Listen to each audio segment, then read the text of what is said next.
po, Senator Ronald De La Rosa, ang ating chairperson, kay Senator Robin Padilla, sa lahat po na nandirito po ngayon. Mr. Chair, with your indulgence, can I make an opening statement? Yes, sir. Mr. Chair? Yes, go ahead, Secretary. Ikaklaro ko lang ho para sa lahat at maunawaan po natin ang issue po rito. Yung pong reward na sinasabi, ito po ay inaalok, no? Hindi po ako nagsolicit nito. Never po ako nagsolicit, never ko po nahawakan ng pera. Gusto lang nilang tumulong at sila po ay nag-aalok ng pera sa mga magbibigay ng paraan upang mahuli si Pastor Kibuloy. Hanggang ngayon po, wala pa hong nabibigay ni singkong pera sa mga nahuli, maski na kay Canada. Tatanungin niyo po kung bakit. Siguro po natakot dahil nag-offer ng 20 million reward ang KOJC. No? On record po iyan, maski tanungin niyo po ang lahat. No? Inuulit ko, wala po akong natanggap, never ako nagsolicit po rito, at ito'y lamang pagtulong para mahuli si Pastor Kibuloy. Ngayon, sasariwain ko lang at ano ba legalidad nitong pagbibigay ng award. Alam niyo, ito'y parang pagtulong eh. In fact, may nakita kong isang clip na kung saan ang mismong, hindi ko po alam kung siya ay abogado ng Kingdom of Jesus Christ, no? Nakikita kong kasama po niya, na siya mismo nagsasabi ay ito'y legal dahil ginawa niya po. Baka pwedeng i-play ko po yung tape ni Attorney Topacio. Paki-play lang.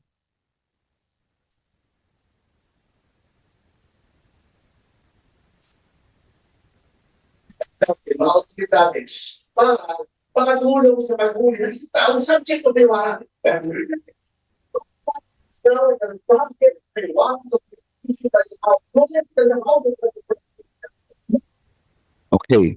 So, iyan po ay isang insidente na kung saan mismo ang isang abogado na nakikita kong kasama ng Kingdom of Jesus Christ, siya mismo ang nagbibigay ng reward, no? Mismo sa gobyerno.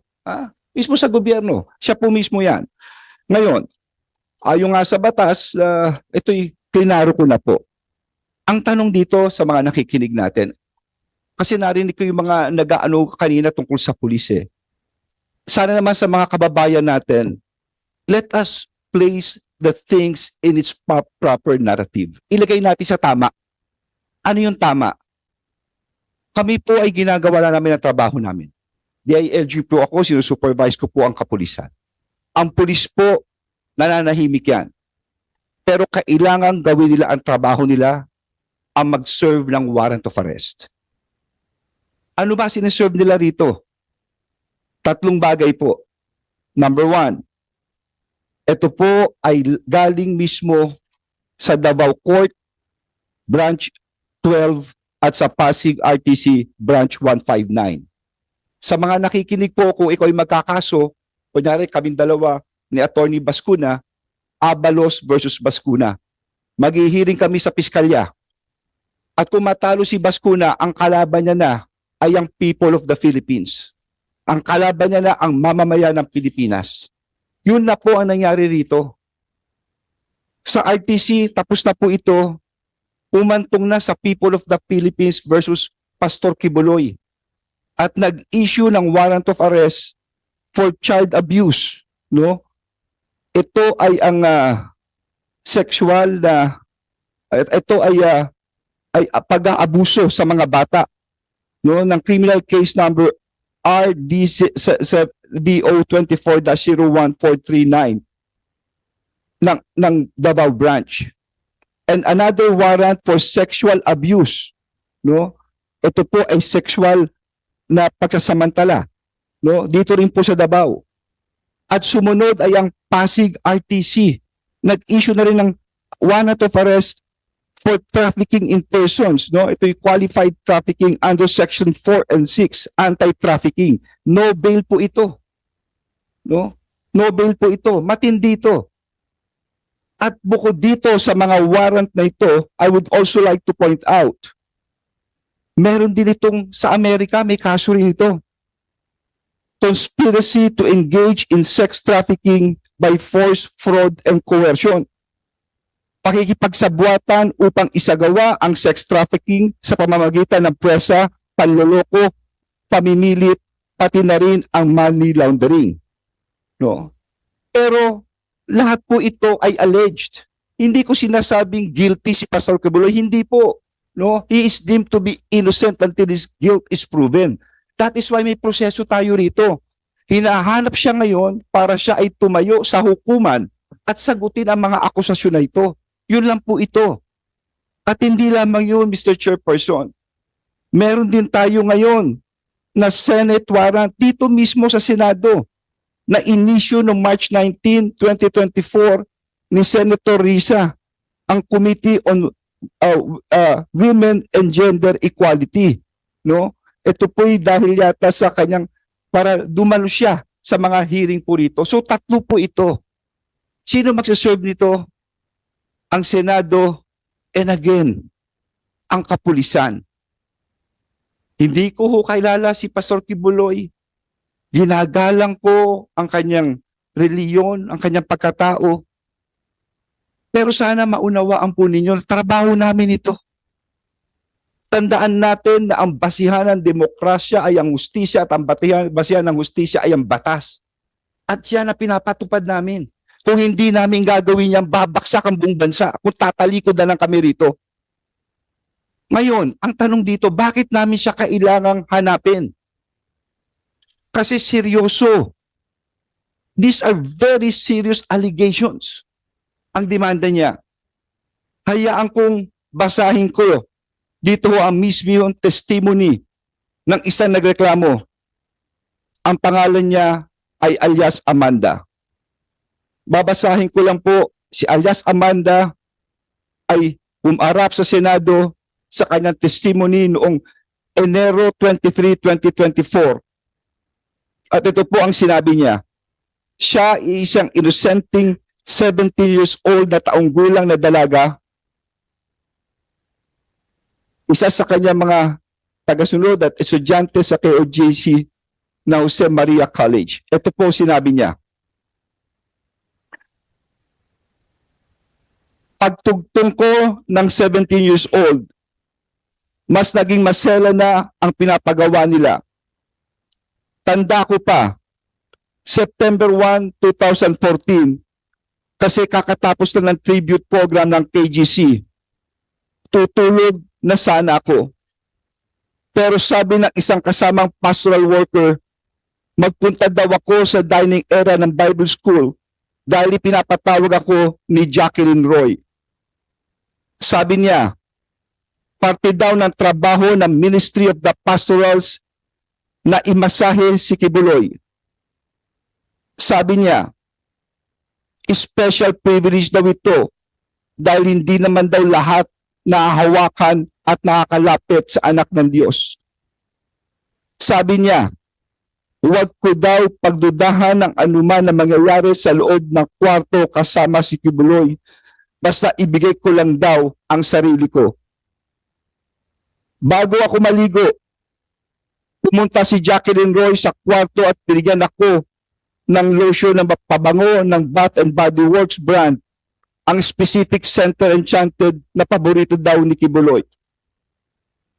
Pagkatapos kong maligo at mag-blow dry, pumunta ako sa kwarto ni Quiboloy sa Bible School building. Pagkatok ko sa pangalawang pinto, pinagbuksan ako ni Jacqueline Roy, inakay niya ako sa may kama ni Quiboloy. Pagkaalis ni Jacqueline, sinimulan ko na ang pagmamasahe. Gising na si Quiboloy nito. Noong itutuloy ko na dapat ang pamamasahe. Excuse me, sir. Sir, tatapusin ko lang please. Tatapusin ko lang po ito. Malapit na po. Tumayo siya at umupo sa harap ko. Sinimulan niyang tanggalin ang butones ng t-shirt ko hanggang sa tuluyan niya. Sir, I'll just finish this please. Yeah, for a while. Sub judice, Your Honor. Let me remind you, so that this hearing is not questioning the issuance of warrant. Yes, I'll just finish this. It has a direct connection. Please, Yeah. let me finish. Yeah. But please listen to me, please, first. What the purpose of this hearing is to determine if there is really overkill in the implementation of the warrant of arrest. Yun lang man ang purpose nito. Wala kami alam kung Sir, there is ano yung direct background, connection. bakit nagkakaso. There is direct, just let me finish, Okay, Mr. Chairman. sige, go ahead.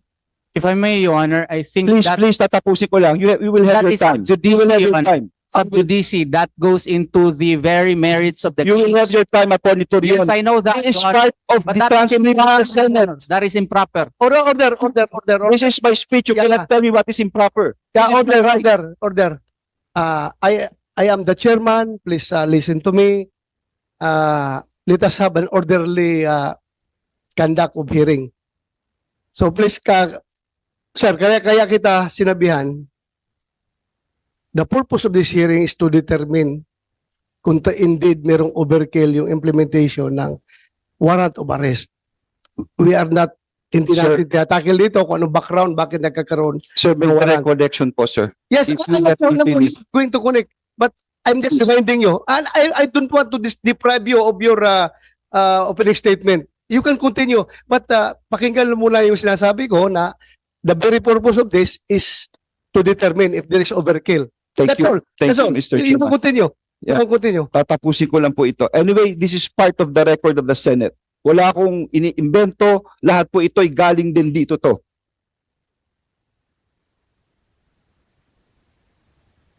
Noong itutuloy na kung na dapat ang pagmamasahe, tumayo siya at umupo sa harap ko. Sinimulan niyang tanggalin ang butones ng t-shirt ko hanggang natuluyan niyang tinanggal ang buong t-shirt ko. Noong nakahiga na ako, pumaibabaw sa akin si Kibuloy. Gusto kong sumigaw ng tulong at tanungin kung ano ang ginagawa niya. Pero naalala ko na bawal akong mag-question. Nanginginig na ang katawang ko sa takot at nakatitig lang ako sa kisame. Pinipigilan ko na ang mga luha ko dahil sobra akong nagulat at walang magawa. Pagkatapos ay tuluyan na akong pinagsamantalahan ni Apollo Kibuloy. Noong siya ay natapos na, pumunta ako sa CR. Tulala pa rin ako. Nakatitig lang sa kisame. At dito nagsimula akong umiyak. Point of order, Your Honor. Nais Thank ko you lang so much. bigyang Point of order. diin na minor pa ako noong nangyari ang mga ito. Bakit ko sinasabi ito? Pakinggan natin ang akusasyon. Kung hindi totoo ito, okay, may karapatan siya sabihin niya hindi totoo. Pero kung totoo ito, dapat lamang siyang managot sa batas. At dapat lamang gawin namin ang katungkulan namin. Alam kong binababoy ako, okay lang yun. Pero huwag babuyin ang bata nito. Order lang po. Order. Yun lang po, Mr. Chair. For the record, the chair would like to express that yung lahat na sinabi ni Secretary Abalos were taken up in the previous hearing of the other committee. So that was already recorded in the Senate. So, tapos ka na, sir? Okay na, sir? Hindi pa ho eh. Ha? May sasabihin yata si ayaw niya akong patapusin eh. Your Honor, the point of order being that I think Secretary Abalos is a lawyer. That is actually sub judice, Your Honor. It is precisely the subject now of court trial before RTC Quezon City as well as RTC Pasig City.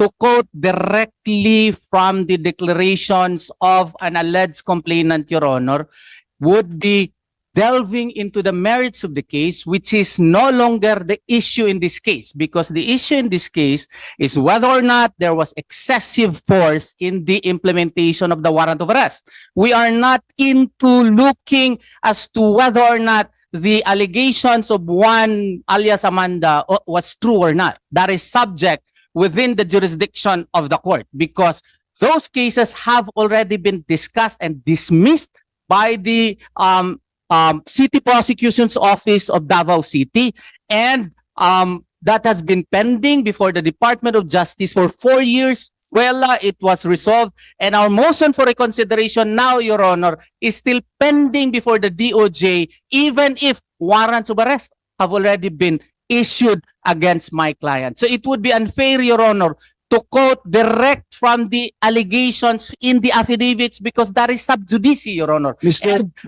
And Attorney Avalos knows that. Mr. Chairman, please. Sana nakikinig. Secretary Abalos. The chair rules that this committee is focused on investigating the subject at hand, which is the alleged overkill in the implementation of the warrant of arrest. So please, if I am asking Secretary Abalos if those issues that you are pointing is not connected to the investigation, please refrain from doing so. Mr. Chair? Yes, go ahead. Okay. I'm sorry for my voice. Okay. Sana nakikinig lang, Mr. Chair, si Atty. Torreon sa sinabi ko. Hindi ko sinasabing guilty ang kanyang kliyente. Klaro naman ang sinabi ko. He is deemed to be innocent until his guilt is proven. At ito po'y nasa korte ngayon. Kaya nga sinabi ko, mas mabuti sumuko na siya, magpakita na siya, at siya rin nagsasabi, nasa hearing ito para maklaro lahat. Because these are very serious allegations. And it's already people of the Philippines may warrant, hindi ba, Atty. Torreon? May warrant. Oh, Sir, may warrant. Please, order. Please, walang personal na confrontation dito. Please address all your statements to the chairman. Lahat ng sabihin ninyo, i-address nyo sa chairman and not to each other. if I may, Your Honor, if I may. Yes. The problem with the statements of Secretary Abalos, he being a lawyer, is that he quoted verbatim the allegations in the affidavit complaint, which is now actually on trial before two courts, Your Honor. So that is clearly improper because the issue in this case is not the validity, the truthfulness, veracity of the contents of the affidavit complaint. What we are talking here is whether or not the use of force employed by the PNP in the service of such warrant was excessive. So therefore, to quote verbatim the allegations in the affidavit complaint, I think Attorney Abalos knows that it is improper in a Senate proceeding. That is proper during the trial of the case, Your Honor. And that is also unfair on the part of Pastor Apollo Sikibuloy, who cannot actually also state his portion. The fact that even the date, September 1 of 2014, was not even the tribute to the king. It was actually August 29, 2014. And that in itself is untruthful. And the fact that she was allegedly forced, we could not say here that her father was in fact present during that time. And she did not even report that to his father or to her father, Your Honor. All of these matters, Your Honor, the merits of the case, specifically the actual allegations in the affidavit complaint, should not be stated because those are uncalled for and are not covered by the investigation of the Senate, Your Honor. That is Mr. Chair, may I comment? ordinary rules of fairness. No. Let him finish. I will just Secretary Abalos, let him finish. You have your time. Ordinary rules of fairness and decency require that, Your Honor. Mr. Chair, may I? Okay, you can respond, Secretary Abalos. Mr. Chair, sana nakikinig lang siya, no? I mean, lahat naman tayo may tenga at naka-record to. Klarong-klaro sinabi ko, hindi ko sinight yung nasa kaso. Ang sinight ko yung dito sa Senado mismo. Dito yung hearing ni Senator Ontiveros ang sinight ko. Kaya nga yung sinasabi niya akusasyon, sana sumuko na. Sabihin mo sa kliyente mo, sumuko na, Mr. Chair. Please, I'm just asking only as an officer of the court para maklaro precisely so that we can hear his side. With due respect, Before you respond, Attorney Torreon, I would like to say na yung sinasabi ninyo is you may claim it as relevant to the issue at hand, but it is not germane to the investigation that we are conducting right now. So it has already been recorded in the Senate hearings. So I think there's no use of for this investigation. It's not germane already. Mr. Chair, Yes, go ahead. if I might finish kasi hindi ko pinatapos kaya hindi pa ako tapos kanina. Tatapusin ko lang. Pabayaan yung tapusin ko bakit ito may relasyon. Okay. Okay, go ahead. Bakit ito may relasyon? Klarong-klaro na huminto ang investigasyon. Huminto ang kaso. Sinasabi ni Atty. Terrio ng side ng kliyente niya, hindi tuloy masabi. Huminto ang investigasyon sa Senado. Huminto sa RTC Pasig, RTC Davao. Nakakagulo ngayon ng pulis para hanapin siya. Hanggang ngayon, hinahanap po siya. Ngayon, hinahanap ito, sasabihin natin, excessive force, lahat po ginagamit. Masisisi ang pulis. Pero, dinidian ng pulis, hanapin si Pastor Kibuloy, hanapin siya.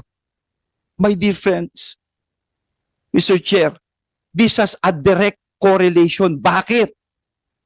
Because ang akusasyon na binasa ko calls for a direct answer. Totoo ba ito, Pastor, o hindi? Kung totoo, sige.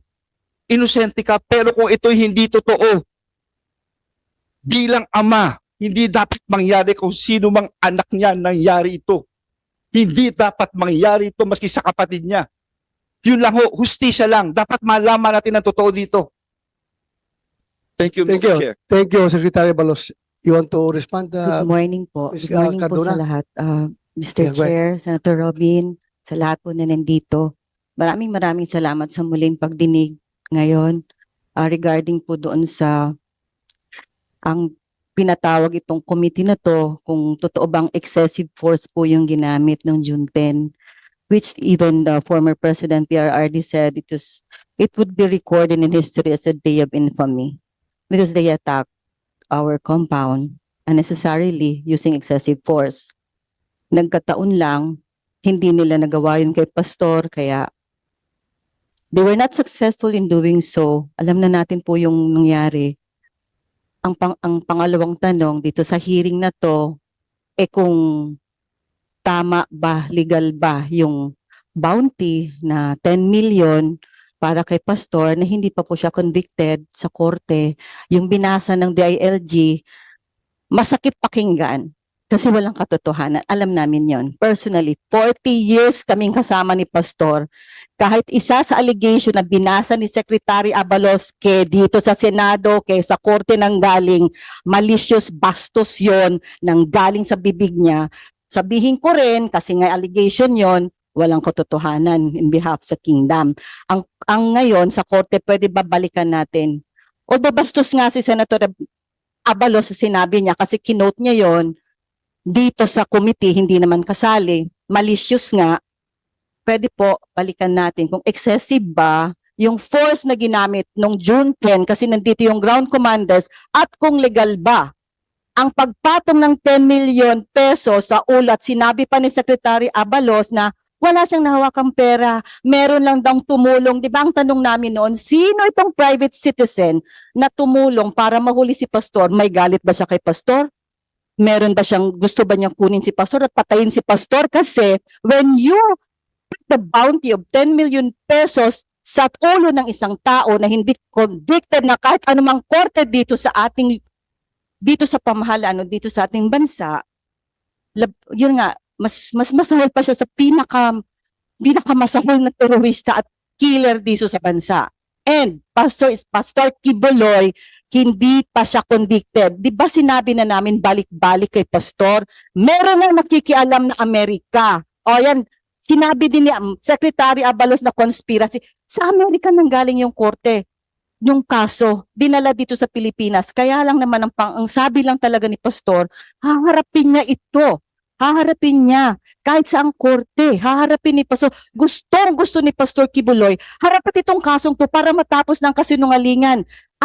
Kilala namin si Amanda, nakakahiyaman, babae siya, pinotratahan namin siya para hindi siya mapahiya sa mga allegations niya. Pero ganito kabastos itong dito sa Senado, tapos gaganon nila aming Pastor. Please, Take it sitting down. tone down your So, voice. sir, Tone down your voice. kasi ganun din si Abalos.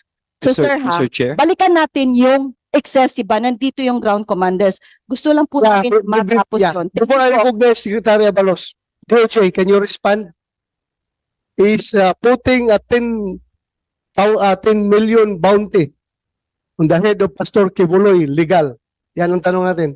Thank you, Mr. Chair. Go ahead. First of all, let's just make a distinction between the term bounty and the term reward. Okay, reward. This is a Reward. reward, not a bounty. A bounty is for people who should be arrested because they are convicts of a crime or they have outstanding warrants of arrest. This reward covers many things, not just the arrest, but information on the whereabouts of the various accused, no? Kasama na din po doon si Pastor Kibuloy. Naghain po kami ng opinion sa committee na to, at doon sa opinion, sinabi naman namin doon na legal ang pag-alok ng pabuya o ng reward sa mga individual na makakabigay ng impormasyon upang maaresto na makakatungo sa aresto ng isang tao. Bakit po ito legal? Unang-una, kasama ito sa trabaho namin sa justice sector. Dapat namin ipatupad ang mga criminal laws natin at hindi ito mapapatupad kung ang mga akusado ay hindi matatagpuan. Bukod doon, maliwanag naman sa ating sistema na hindi bawal ang pabuya para mahanap ang isang akusado at madala sa husgado ang isang akusado. Kumbaga, marami pang ang batas na malinaw doon na maaring magbigay ng pabuya sa mga tao na nagbibigay ng impormasyon. Kasama dito ang National Internal Revenue Code, ang Customs Modernization Act, ang Comprehensive Dangerous Drugs Act. At di namin na-cite sa aming opinion, kasama din ang Anti-Terror Act dito.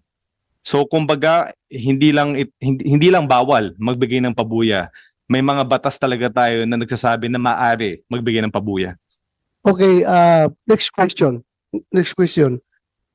Kung ang pabuya, how about the source of the reward? Legal ba na manggagaling sa mga private individuals or it should come from government funds? Wala namang distinction sa mga batas natin sa source, no? Sa source ng pera na magagamit bilang pabuya. At kumbaga ang mga pribadong mamamayan, may role din sila sa ating justice sector. Kumbaga may 5 pillars of the justice sector, no? Kasama dito ang law enforcers, ang prosecution, ang korte, ang mga kulungan, at kasama din ang komunidad. At nasa interest din ng ating mga mamamayan na maipatupad ang ating mga criminal laws. So para sa amin sa Department of Justice, wala pong masama kung magaling sa mga pribadong individual ang salapi na gagamitin para sa pabuya. Go ahead, Senator Robin Hood Padilla. Maraming salamat po, Chairman. Magandang umaga po sa inyong lahat. Peace be with you. Assalamualaikum. Po, meron na po akong tanong kay Yusek na Nicolas Felix T. Sir. Opo. Sir, may ano lang po ako. Kasi sabi nyo, ang sinasabi ng batas, maganda po yon. Ang sinasabi ng batas ay pwede ang private individual. May tanong lang po ako, hindi po ba maabuso ito? Kasi halimbawa, meron kang kaaway, gusto ka lang masabit, yung kaaway mo, ginawa lahat to, mapera, tapos magbibigay siya ng, kailangan po ba linangin namin yung batas at siguraduhin pa? Ano po bang inyong maisasuggest? Sige, salamat po, Senador. Ang pabuya naman, nakasalalay yun sa criminal na complete, no? Sa criminal na action. At hindi naman natin basta-basta mabibigyan ng pabuya ang isang tao kung wala namang warrant of arrest, kung wala namang kaso na hinaharap ang mga subject ng pabuya. Opo, na sumasang-ayon po ako doon. Ang punto ko po, Yusek, ay halimbawa, ako lang po, nag-away po kami ni Senator Bato. Isang araw, hindi natin alam, pinakasuhan ako. Dahil siya ay nasa kapangyarihan, ako ay wala sa kapangyarihan, gumawa siya ng paraan. Ngayon, hindi ko alam na may kinausap din siya. Sinabi niya doon sa kausap mo, pare, ikaw ang ng pera dyan, ng reward. So, meron na siyang sariling motibo po, di ba po? Hindi po pwede. Ako po yung nagsasuggest para kami po yung makagawa ng batas. Hindi ko po kayo tinuturuan. Kayo po ay resource speaker. Kayo po ang magbibigay sa amin ng idea bilang kayo tiga DOJ. Sa tingin niyo po ba dun sa batas, may kulang?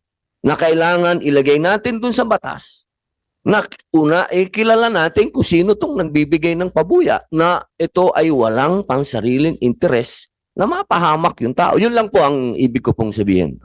Maaari po natin tingnan yan, no? Siguro mas maganda i-consultahin natin yung mga privacy experts natin. Kasi nga, yung identity ng donor, maaaring consider to na confidential information. At siguro kung mamumungkahi ko po, mag-imbita po tayo ng resource person mula sa National Privacy Commission upang mabigyang linaw to. Opo, napakaganda po niyan. Siguro maganda din kung sino po yung inireklamo. Dapat siguro, para po sa akin, alam niyo po kasi ang batas dapat sa konstitusyon ang linaw na ang isang tao na pinagbibintangan dapat ibigay natin ng full force na siya din naman ay mabigyan ng due process. So malinaw po yun, sir. Alam niyo naman po yun. Yun lamang po, parang sa akin lang, meron lang baka magamit. Ang batas po, ginagawa na po natin yan. Di ba po, naglilinang tayo ng mga batas para proteksyonan lahat. Kaya maganda po yung suggestion ninyo. Recorded naman po yun, Chairman. Makapag-usap po tayo kung paano natin liliwanagin yan sa batas para ang lahat ng katapatan ng Pilipino ay napapangalagaan. Maraming salamat po, Yusek. Kaya nga, puluwapan ko lang yung sinabi ni Senator Romeo Padilla. Para sa iyo, Yusek T. Halimbawa, yung nga, sabi niya, ako magkakawarrant of arrest. Or ikaw, magkakawarrant of arrest ka. Tapos ngayon, kasi ang nakalaban mo, may nasagasaan ka na malaking tao. Ngayon, malaking tao yung mayaman. May pera. May kapangyarihan. Mag-offer siya ngayon ng reward para mahuli ka. Well, it's perfectly legal. As you said, wala tayong problema dyan. Pero yung ethical aspect, moral aspect of that act, na sabihin mo na ganito na pala ang hustisya natin sa Pilipinas. Mayaman yung kalaban ko. Mabilis akong nahuli. Of course, wala akong question. May warrant ako Pero, yung ang pagpatakbo ng justice system ay driven by reward na nanggagaling mismo sa kalaban ko. Di ba? Unfair para sa'yo, di ba? Parang, napaka-unfair naman itong hustisya na ito. Mabilis akong nahuli dahil mapera yung nag-complain sa akin. Regardless kung ano yung kaso ko. Halimbawa, inagawan ako ng lupa. I was oppressed. Mayroong opresyon. Inagawan ako ng lupa ng tao na yan. Because magaling siya, mayaman siya, kayang-kaya niya akong palabasan ng warrant, nakasuhan ako. Ngayon, siya pa ang magpuput up ng reward against sa'yo. What do you think? As a ordinary citizen, mukhang merong hindi tama, mukhang legal nga. Kung legal, pero para sa atin, ethically, morally. Ano tingin mo? Para sa amin po, Senator, Mr. Chairman, yung reward, ibang usapan ng reward doon sa kaso. Yung due process naman, doon sa kaso dumadaan yun I'm not talking about the case. Yung pagbibigay ng reward lang ang tinatanong ko, personal mo na opinion. Kung ikaw ngayon ang hinahanap ng batas, kalaban mo nga, may pera, kaya niya mag-put up ng reward. Magbibigay siya ng reward ngayon. Anong feeling mo? Ang opinion po namin, hindi po pinagbabawalan ang pabuya at kumbaga dahil nga ang komunidad Yung nga. I have heard your point already. Legal. From the legal point of view, it's perfectly legal. Wala akong problema. Tatanong lang ko sa iba yung about personal, moral, ethical. Tao tayo hindi ba tayo lahat abogado? Tao tayo. Nagkuhan lang tayo ng tama ba ito? But anyway, we stick to what is legal. Yes. Pagdating sa usapan dito, ako lang, I am just approaching you sa human side. Okay? So, thank you. Attorney Torion, you're raising your hand? Yes, Your Honor. I would just like to politely respond to the statements made by Secretary Abalos, Your Honor, as well as Undersecretary Felix T. that this is not disallowed. In effect, this is legal. With due respect, I disagree because the provision of Section 7D of Republic Act 6713 is very clear, Your Honor, with due respect to our Honorable Secretary. And that during the press conference, he clearly said that there is this reward, implying implanting into the minds of the people that he already received it. But he clarified it today that he did not receive the award yet. But if we read the law, Your Honor, the clear letters of the law state public officials and employees shall not solicit or accept directly or indirectly. So even indirect acceptance, therefore, Your Honor, is covered within the great prohibition under Section 7D. And what are those disallowed to be indirectly accepted or solicited? Any gift, gratuity, favor, Your Honor, entertainment, loan, or anything of monetary value. The fact that the Secretary, Your Honor, entertained the reward is in effect an indirect favor that he granted upon the person unidentified to put up this award.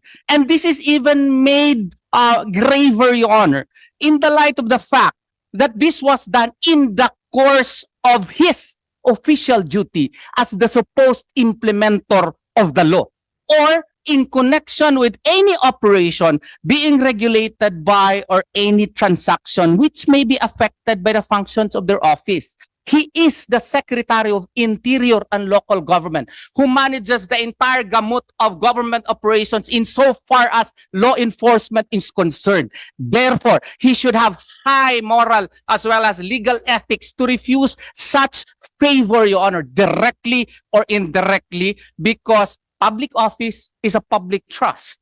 Any air of suspicion must be prevented, Your Honor, to be accorded to him. So therefore, if we read cases regarding the Villanueva case, Office of the Ombudsman versus Maria Rowena Regalado, Your Honor, it is very clear that any air of suspicion, if you are a public officer, especially in the case of Secretary Abalos, who heads the PNP, Your Honor, he has direct administrative supervision over the PNP. He commands them, Your Honor.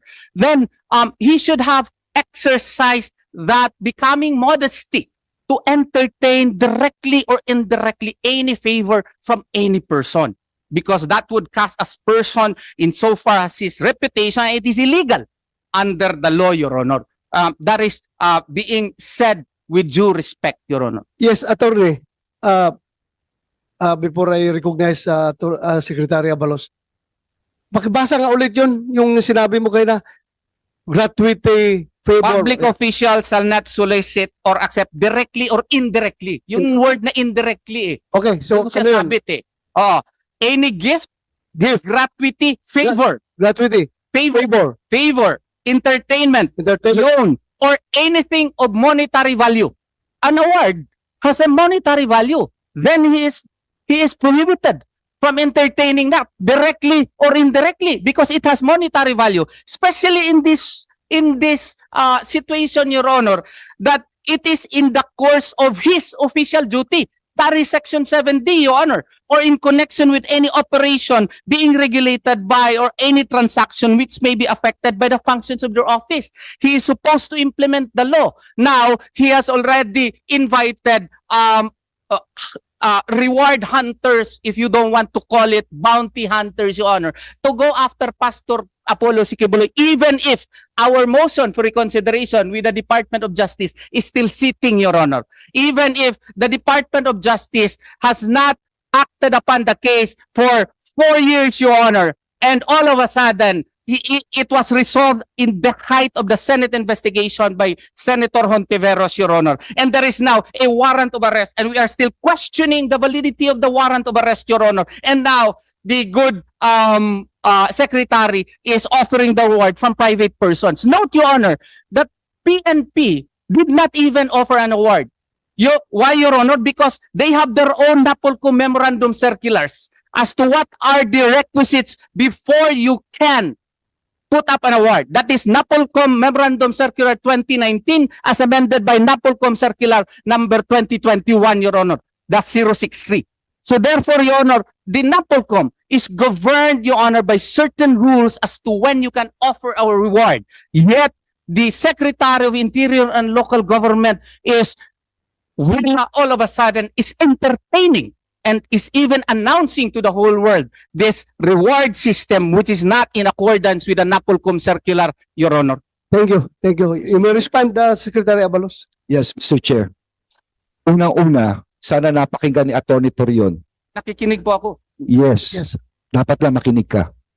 Ngayon, number one, ako po ay hindi nag-solicit.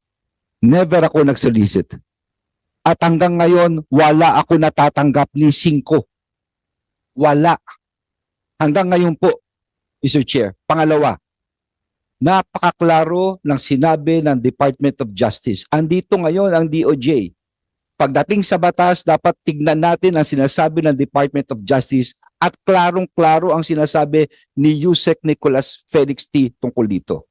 At pangatlo, sabihin na natin yung sinasabi ninyo, matagal, etc., etc. Kaya naman tumagal to, hindi siya sumusuko eh. Di pasukuin nyo si Pastor Kibuloy. Kaya nga nagkaroon tuloy ng warrant of arrest eh.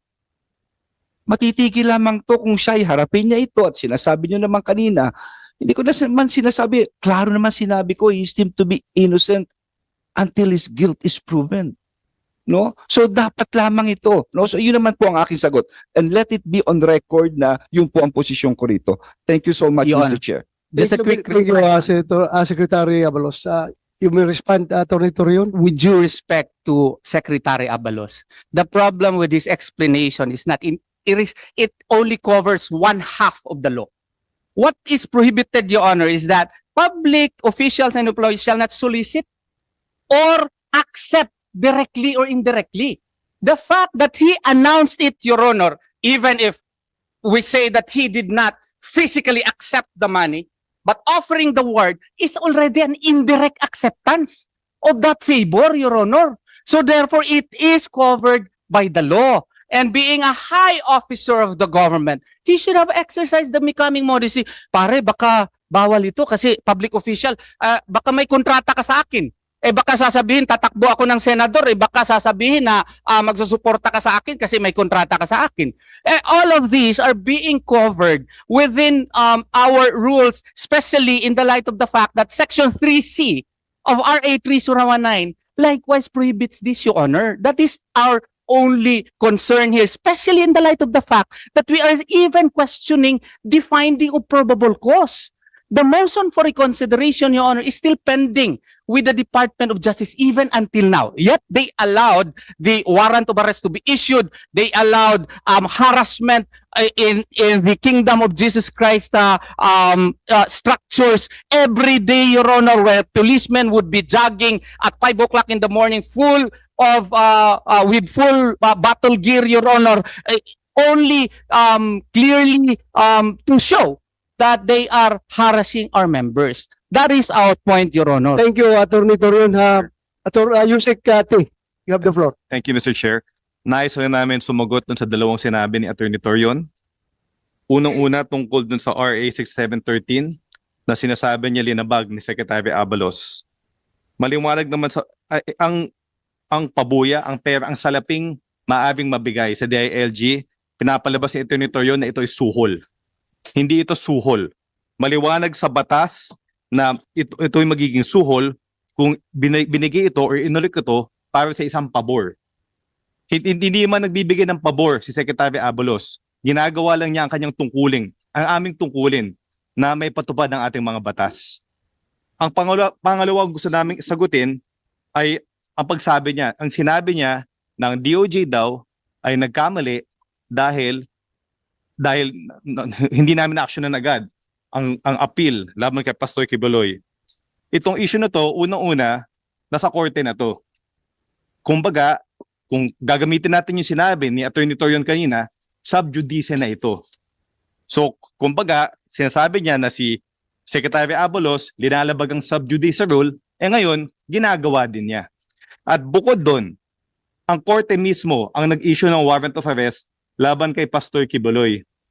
So ibig sabihin, para sa korte, may ebidensya at walang mali ginawang ang DOJ doon sa pagdesisyon sa kaso ni Pastor Kibuloy. Yun lang po, Mr. Chair. If I may, Your Honor, Thank you, Attorney T. Yusek T. with due respect po, Attorney Torion. Go ahead. Undersecretary Te, wala po akong sinabing suhol. Ang sinabi ko dito, yung public official shall not solicit and accept directly or indirectly any gift, gratuity, or favor. Wala po akong sinabi. I just quoted the law as it is, Your Honor. And with due respect to Secretary Abalos, baka meron talaga sipiat po dito. No? Kasi nga, yung Napolcom nga, meron nga silang clear parameters na-explain ko na last hearing po, yung NAPOLCO Memorandum Circular. Kaya siguro yung PNP hindi put up ng reward. Because if we will base it on their parameters, Your Honor, yung pinakamataas nga si Sahiron ay 6.7 million lang ata. Si Pastor Kibuloy, 10 million. Oo. So, even if we base it upon the parameters of the NAPOLCO Memorandum Circular, which actually has its own committee, Your Honor, committee on reward. No, they have their generals who will discuss these matters and apply the parameters before they would come up with the reward. They did not even put up that reward. Why? Because Pastor Apollo Kibuloy would not fit into the parameters set by the NAPOLCO Memorandum Circular. And then, sinabi ko na nagkamali ang DILG. Hindi po ako nagsabing nagkamali. Although, nag-file kami ng motion for reconsideration po sa DILG kasi sa tingin po namin, medyo kailangan po yun wastuhin. Pero yung sub-judice rule, alam ko po na si Undersecretary alam niya na if you are only discussing as to what happened, as to the procedural incidents of the case, that's not sub judice. But if he has a jurisprudence, Supreme Court decisions which can enlighten me, I am willing to learn, Your Honor. But as of my reading, Your Honor, that is not sub judice. Sub judice happens when you now narrate the declarations of a particular person in his affidavit and ascribe it to be rightful, just like with due respect to Secretary Abalos, just like what he did a few minutes ago. That's sub judice. Yeah, okay. Thank you. I just would like to state for the record that the sub judice rule does not apply in any legislative inquiry. It was already ruled by the Supreme Court. Kung kinakailangan namin yung mga impormasyon na yan galing sa ating mga resource person, sub judice rule does not apply according to the Supreme Court kung required yan ng committee. But before I recognize you want to ask question? Okay. After you, Secretary Abalos. Attorney Torion, if you are wondering why, bakit yung sa PNP yung pinaka violent na terorista ang nakalagay lang doon, as you said, 1.2 million? Or ilang milyon ba yun? Pinakamataas? 6.7 million. Pinaka-Sahiron, 6.7 million. I-compare mo ngayon kay Pastor Kibuloy, 10 million pesos. Itong 6.7 million, government funds ito, kaya Galing sa limitado. gobyerno. Maraming pera ang PNP, baka mga 20 million pa yan kung sobra-sobra ang pera na PNP. Pero limitado ang pera ng PNP, kaya kinakalibrate lang ng PNP yung pagbigay ng reward. Pero itong dito sa nag-offer kay Secretary Abalos na mga civilian entities, baka mga mayayaman, may kaya, so they can put up more money.